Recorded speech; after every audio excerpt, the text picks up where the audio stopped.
BNP মহাসচিব মির্জা ফখরুল ইসলাম আলমগীরকে রাজধানীর গুলশানের বাসা থেকে আটক করেছে।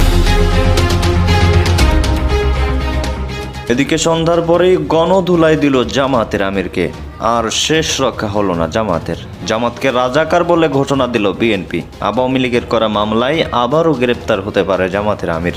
জামাতকে ক্ষমা করা যাবে না বলে ঘোষণা দিয়েছে বিএনপি। রুহুল কবির রিজভির পর মেজর হাফিজ এবার জামাতকে ধুলাই করলেন। ক্ষমা না চেয়ে ৭১-এর ভূমিকা জাস্টিফাই করছে জামাত। আমি মনে করি এই সিদ্ধান্তটা নেওয়ার পিছনে দুইটা কারণ আছে। একটা কারণ হচ্ছে বাংলাদেশ জামাত ইসলাম, আর একটা কারণ হচ্ছে বাংলাদেশ আওয়ামী লীগ। এখন আসলে স্পেসিফিক কোনটা সেটা বোঝা কষ্টকর।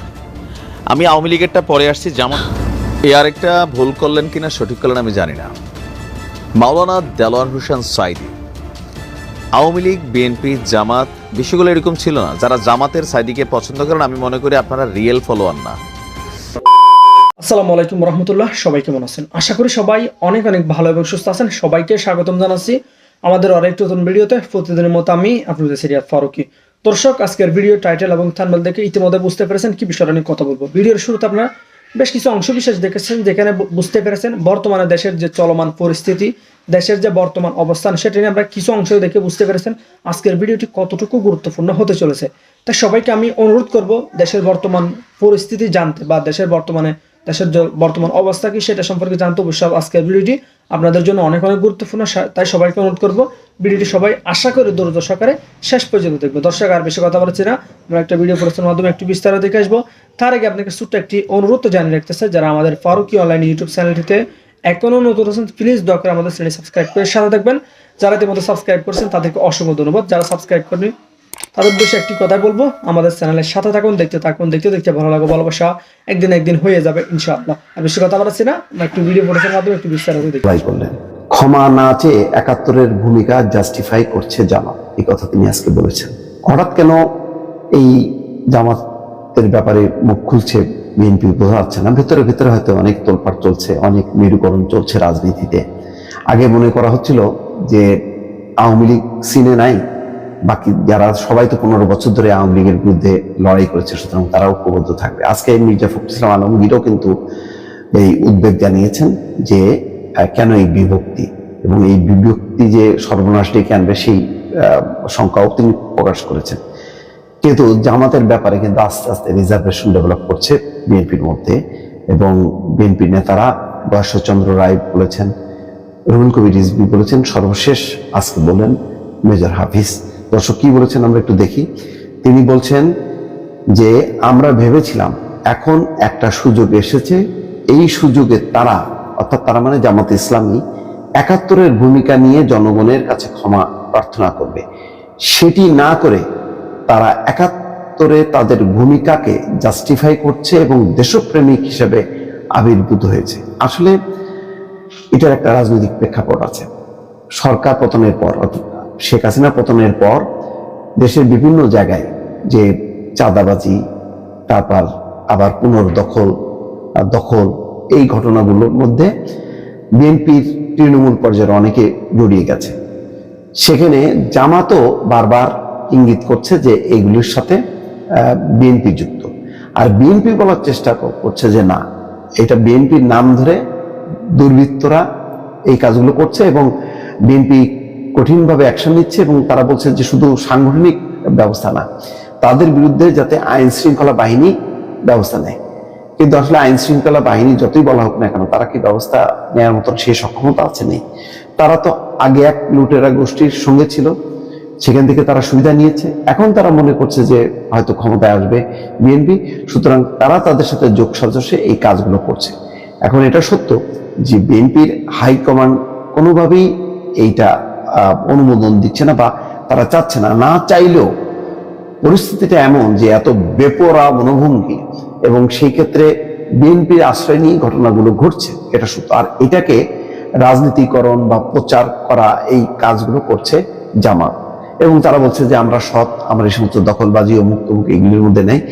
এইটা বিএনপিকে ক্ষুব্ধ করেছে, সেই কারণে বিএনপি এখন জামাতের ব্যাপারে মুখ খুলছে। সম্ভবত এটার একটা রাজনৈতিক প্রেক্ষাপট থাকতে পারে।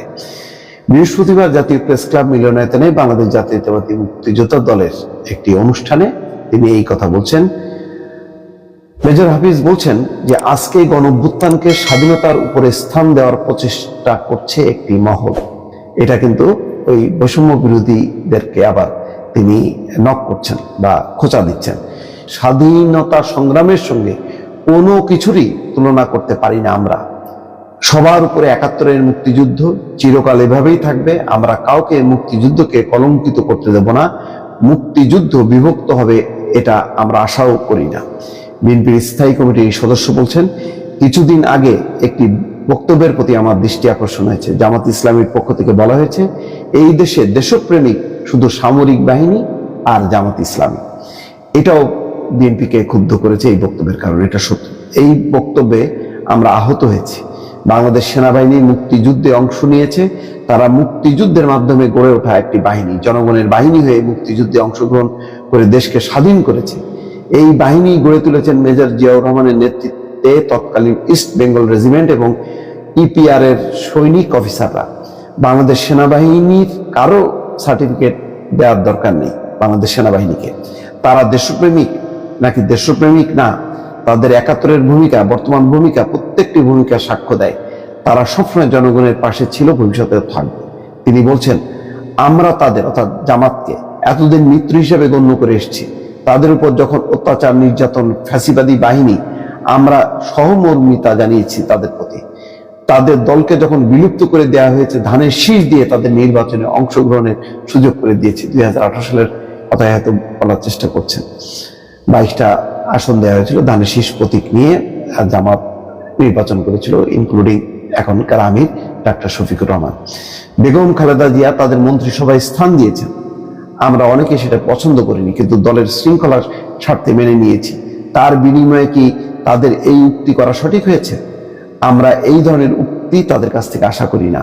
এই উক্তির কারণে আজকে যে ইস্পাত কঠিন ঐক্য গড়ে উঠেছে রাজনৈতিক দলগুলোর মধ্যে, তাদের মধ্যে ফাটল ধরাতে পারে। আশা করি এই ব্যাপারে তারা ভবিষ্যতে যত্নবান হবে। কিছুটা হুমকি আছে, কিছুটা পরামর্শ আছে। দর্শক, সব মিলিয়ে কিন্তু এখন দিন যত যাচ্ছে, জামাত ইসলামী একদিকে আর বিএনপি আর একদিকে, অর্থাৎ দুই পক্ষ দুই মেরুতে বিভক্ত হচ্ছে। জানি না এটি রাজনীতির জন্য কতটা মঙ্গলজনক হবে। দর্শক, ভালো থাকবেন। আল্লাহ হাফেজ। আমি মনে করি এই সিদ্ধান্তটা নেওয়ার পিছনে দুইটা কারণ আছে। একটা কারণ হচ্ছে বাংলাদেশ জামাত ইসলাম, আর একটা কারণ হচ্ছে বাংলাদেশ আওয়ামী লীগ। এখন আসলে স্পেসিফিক কোনটা সেটা বোঝা কষ্টকর। আমি আওয়ামী লীগেরটা পরে আসছি, জামাতেরটা কেন বলছি দেখেন। ৫ই আগস্টের সরকার পতনের পর বিএনপির অনেক নেতারা বিভিন্নভাবে আপনার বলার চেষ্টা করেছেন, মানে জামাত নিয়ে এখন যখন তাদের একটা বিভাজন চলছে যে কেমনে তোমরা সুই হয়ে ঢুকে গেছো, দীর্ঘদিন যাবৎ ছাত্রলীগের বিভিন্ন পদে ছিলা, ভেতরে তোমরা শিবির ছিলা, সরকার পতনের পেছনে একটা বড় ধরনের ভূমিকা রাখছে। নাহিদ সার্জিসরা তো প্রকাশ্যে স্বীকারই করে। সো এই যে গোপন যুদ্ধ বা গোপনে কৌশলে অন্য দলের মধ্যে সুই হয়ে ঢোকা, তারপর ফাল হয়ে বের হওয়া, এই একটা তকমা কিন্তু পাইছে এই ২৪ অভ্যুত্থানে। এখান থেকে বিএনপি খুব সচেতন হয়ে গেছে। নির্বাচন তো আর এখন হচ্ছে না, আগামী ১-২ বছর আছে সময়, আরো লম্বাও হইতে পারে। আপনারা দেখেন এনে নানান আলোচনা সমালোচনা চলছে। তো যদি এই সময়টাই থাকে, তাহলে বিএনপির মধ্যে হয়তো অনেক যুবদলের কর্মীর বেশে শিবির ঢুকে যেতে পারে, অনেক নেতা বিষয় জামাতের লোক ঢুকে যেতে পারে। কারণ গত ১৫ বছর জামাতের অনেক নেতারা এরকম আত্মগোপনে ছিলেন। এরা যে জামাত করে চিনতই না মানুষ, হঠাৎ করে সামনে আরে অমুক তুই, ভাই আমি জামাত কবে থেকে ছিলাম, অন্তরে এটা প্রকাশ করে নেই, পরিস্থিতি খারাপ ছিল। সো এখনো আসলে যে কোনটা জামাত কোনটা শিবির, এটা অনেক জায়গায় বোঝার সুযোগ নাই। বিএনপি এটাই বলছিল যে ভাই তোমরা সবাই কমিটি টমিটি দিয়ে সামনে আসো, তাইলে আমরা আগে চিন্না লই তোমরা কে। এখন বিএনপি কি সিদ্ধান্ত নিছে আসেন। আওয়ামী লীগেরটা সেটা বলতেছি পার্ট 2-তে। নতুন কাউকে কোনোভাবেই দলে জায়গা দেবে না বিএনপি। কেন বিএনপির হঠাৎ করে মনে হইলো এখন তো দল ভারী করার সময়, ভোটার বৃদ্ধি করার সময়, জায়গায় জায়গায় কর্মী সংগ্রহের সময়, তাই না, একটা পজিটিভ অবস্থান। কিন্তু ভয়টা হচ্ছে ওই যে অনুপ্রবেশকারীরা আওয়ামী লীগকে ডুবাইছে। আওয়ামী লীগ বোঝে নাই মনে করছে আমাদের কি আর 2041 আগে পতন হবে? জনগণও ভাইবানি ছিল মালাকুল মউত যতক্ষণ সামনে না আসবে ততক্ষণ আওয়ামী লীগের পতন ঘটানো অসম্ভব। এটা এক ধরনের সেন্স, সবাই আল্লাহর কাছে বিচার দিয়ে দিছিল, তাই না? এই জায়গাটা থেকে এটা মনে হয়েছে। তো এখন এই যে অনুপ্রবেশকারীরা যারা আছে তারা ঢুইকা টেকনিক্যালি গোপনে নীরবে নিভৃতে সরকারের পতনের জন্য ম্যাটিকুলাসলি প্ল্যান করছে, সফল হয়েছে। এখন 2 বছরে বিএনপির আবার 12টা বাজবে না তো? কেউ কেউ বলছেন ছাত্রলীগের সময় যত হেলমেট বাহিনী ছিল এদের মধ্যে কয়জন অরিজিনাল ছিল, নাকি এটা কোনো অনুপ্রবেশকারীরা ঘটাইছে? ছাত্রলীগ এবার সুযোগ পাইছে, ইয়েস দেখো আমরা আমাদের মধ্যে এরা হেলমেট বাহিনী হাতুড়া বাহিনী এরা এসে এগুলা কইরা আমাদেরকে বদনাম করছে, অরিজিনাল ছাত্রলীগ তো খুঁজে পাওয়া যায় নাই। তো তুমি কি করছো সাদ্দাম? আমি খালি ইন্টারভিউ দিছি, বিভিন্ন জায়গায় বক্তব্য দিছি, কমিটি বানাইছি, টাকা পয়সা যে যা দিছে নিছি। হ্যাঁ, ব্যবসা তো আসে, পাশ করার পরে বিসিএস দেওয়ার দরকার নাই, ক্ষমতায় ছিলাম। এখন আবার ছাত্রদল সভাপতির ওই দিন দীপ্তি চৌধুরী কি জানি প্রশ্ন করছে, এগুলা চলে রাজনীতিতে, এগুলো চলে। যাই হোক, এখন বিএনপির যে সিদ্ধান্ত, অরাজনৈতিক ব্যক্তি কিংবা অন্য কোন দলের কাউকে বিএনপিতে যোগদান করানো যাবে না বলে হুঁশিয়ারি দিয়েছেন জ্যেষ্ঠ যুগ্ম মহাসচিব রুহুল কবির রিজভী। শব্দটা খেয়াল করছেন, অরাজনৈতিক ব্যক্তি অন্য কোন দলের। এখন জামাতের তারা তো দম যাওয়ার আগে বিএনপিতে যোগ দিবে না সরাসরি, এখন কারা দিবে? আওয়ামী লীগ। এখানে বলছে আওয়ামী লীগের আলোচনাটা পরে করি। বাংলাদেশের অনেক জায়গায় দল বদল শুরু হয়েছে। ওই যে একজন আওয়ামী লীগের নেতা দেখছিলাম, তিনি মুজিব কোট পোড়ায়া টোড়ায়া তিনি প্রমাণ করতে চাইছেন তিনি মুজিবরে কতটা ঘৃণা করেন। কেন দরকার হলো এই ঘৃণার দৃশ্য? কারণ এখন আওয়ামী লীগের 2-4-10 বছর ক্ষমতায় আসবে না, এইটা ওনার বিশ্বাস হয়েছে। আসবে না, এটাও স্বাভাবিক। তো চিন্তা করছে আগামী দিন সময়টা আছে, কি করবো, বিএনপি সাজি। তো এরকম অনেক জায়গায় কিন্তু হচ্ছে, আওয়ামী লীগ থেকে তারা পদত্যাগ করতেছেন, দুধ দিয়ে গোসল করতেছেন। এই দৃশ্য আমরা 5ই আগস্ট আগে দেখছি কি বিএনপি নেতাকর্মীদের মধ্যে, যে বিভিন্ন জায়গায় দলে দলে আইসা তারা আওয়ামী লীগে যোগ দিছে। অন্য দল বলতে যেটা বোঝানো হয়েছে জাতীয় পার্টি অথবা আওয়ামী লীগ। এখান থেকে অনেকেই বিএনপির সাথে কানেক্ট হইতে চাবে, এটা খুবই স্বাভাবিক। এলাকা ভিত্তিক ভাবে বিভিন্ন কমিটি টমিটিতে নাম নেওয়ার। আর অরাজনৈতিক ব্যক্তিদেরকে কেন চাচ্ছে না? অরাজনৈতিক ব্যক্তিদেরকে এই কারণে চাচ্ছে না, যে ব্যক্তিটা রাজনীতি করে না তারা আইডেন্টিফাই করা কষ্টকর। কারণ জামাতের নেতাগুলা এই মুহূর্তে অরাজনৈতিক ব্যক্তি হিসেবে সমাজে ছড়িয়ে ছিটিয়ে আছে, জনমত তৈরিতে কাজে লাগাচ্ছে। যেমন ধরেন আপনি একটা চা দোকানে বসছেন, রাজনীতির আলোচনা হচ্ছে, তো সেইখানে একজন মানুষ এমনি তার ওনার রাজনীতির ইন্টারেস্ট ওনারা দেখা যায় না, গত 10-15 বছর ধরে উনি আসলে এই এলাকায় হয়তো থাকে। তো আলোচনার মধ্যে না ভাই অনেক হয়েছে, আওয়ামী লীগ বিএনপি জামাতটাই মনে ভালো, এই যে এটা একটা জনমত তৈরি করা। এগুলো কিন্তু নানান জায়গায় নানান ধরনের মেটিকুলাস প্ল্যান অনুযায়ী কাজ হয়। তো সেই কারণে বিএনপি বলতেছে যে অরাজনৈতিক ব্যক্তি যাদের কোনো রাজনৈতিক আইডেন্টিটি নাই এদেরকেও দলে ঢুকাবে না। নর্মালি এরাতে প্রথমে ঢুকানোর কথা না, সন্দেহ কোথায়? ওই যে কে যে কার, আমি কার, সে কার, কে কাহার, কে যে কার বুঝি না। এই জায়গা থেকে বিএনপির মধ্যে ভয় ঢুকছে যে না ভাই আমাদের আপাতত যে কর্মী টর্মী আছে এগুলাই চলবে, নির্বাচনের সময় অরাজনৈতিক ব্যক্তিরা আমাদের ভোট দিলে চলবে। আর আওয়ামী লীগের বিষয় তো বোঝাই যাচ্ছে যেন আওয়ামী লীগ বিএনপির ক্ষতি করতে না পারে। এখন এই দুইটা দলের ডরেই কিন্তু এই কাজটা, যেন নির্বাচনের আগে কোনো ধরনের অপ্রীতিকর কোনো ঘটনা না ঘটে। কারণ এইবার যদি ক্ষমতায় যাওয়ার রাস্তাটা থেকে সইরা যায়, দেরি আছে। এটা নাম হচ্ছে রাজনীতি। ভালো থাকবে। এই আরেকটা ভুল করলেন কিনা সঠিক করলেন আমি জানি না। মাওলানা দেলোয়ার হোসেন সাইদি, আওয়ামী লীগ বিএনপি জামাত বিষয়গুলো এরকম ছিল না। যারা জামাতের সাইদিকে পছন্দ করেন আমি মনে করি আপনারা রিয়েল ফলোয়ার না, আপনারা দলের নেতা হিসেবে ভালোবাসেন, অ্যাজ এ ওয়াজি বক্তা হিসেবে ভালোবাসেন না। কিন্তু অন্য দলের যারা ওনাকে পছন্দ করে তারা কিন্তু তাকে তার কোরআনের যেই সুর ছিল বা জ্ঞান ছিল, প্রজ্ঞা ছিল, সেটার জন্য ভালোবাসত। এখন সাইদি সাহেবের সম্মান সার্বজনীন একটা অবস্থানে আছে, কিন্তু বিএনপি এবং জামাতের এই উত্তেজনার মধ্যে মাসুদ সাইদি যে পোস্ট দিয়েছেন, কমেন্টটা এসে দেখেন মাসুদ সাইদির দাফারফা হয়ে গেছে। এখন এটা কেন হয়েছে? ফাইনালি ক্ষমতা। কয়েকদিন আগে দেলোয়ার হোসেন সাইদি সাহেবকে নিয়ে এই ধরনের কমেন্টগুলো করতো কারা? আওয়ামী লীগের তারা। এখন এই কাজগুলা কারা করছে? আওয়ামী লীগও করতে পারে, বিএনপিও করতে পারে, তবে ধারণা বিএনপি বেশি করছে, কারণ খেলাটা অন্যদিকে চলে যাচ্ছে। দেলোয়ার হোসেন সাইদির সেজো ছেড়ে এবং জিয়ানগর উপজেলা পরিষদের সাবেক চেয়ারম্যান মাসুদ সাইদির একটি স্ট্যাটাস ভাইরাল। তিনি আপনার জামাতকে নিয়ে বিএনপির সহযোগী বা অঙ্গ সংগঠন বাংলাদেশ জাতীয়তাবাদী মুক্তিযোদ্ধা দলের প্রোগ্রামে বাংলাদেশ জামায়াত ইসলামী এবং ছাত্র শিবির সম্পর্কে যেই ঘটনাগুলো ঘটেছে এগুলো নিয়ে তিনি বলছেন যে কিছু বিদ্বেষমূলক ফেস্টুন আপনার ও মঞ্চে রাখা বক্তব্য বিএনপি জামাতের সম্পর্কের মধ্যে চরমভাবে বিভাজন উস্কে দেবে, অলরেডি দিয়েছে। তিনি বলছেন আজকের এই প্রোগ্রামের পর দেশবাসীর মনে প্রশ্ন দেখা দিয়েছে, বিএনপির শীর্ষ নেতৃবৃন্দের অনুমোদন নিয়েই বিএনপির কিছু নেতা এসব বক্তব্য বিবৃতি দিচ্ছেন কিনা। না, এদেশের রাজনীতিবিদরা যখন যা বলে যার যার মন মতি বলে, এটা হচ্ছে স্বাভাবিক। সাদি সাহেব সম্মত মাসুদ সাদি দেশে থাকেন না, মাঝে মাঝে ওনাদের কথা মনে হয় নতুন নতুন বোঝে না। কেন বোঝেন না ভাই? আওয়ামী লীগের নেতারা এরকম বক্তব্য দিতে পারে, যখন প্যাচ লাগতো তখন কিন্তু এটা তার ব্যক্তি বক্তব্য, এটার সাথে দল জড়িত না, কিন্তু মানুষ বুঝতে এটা দলেরই। যাই হোক,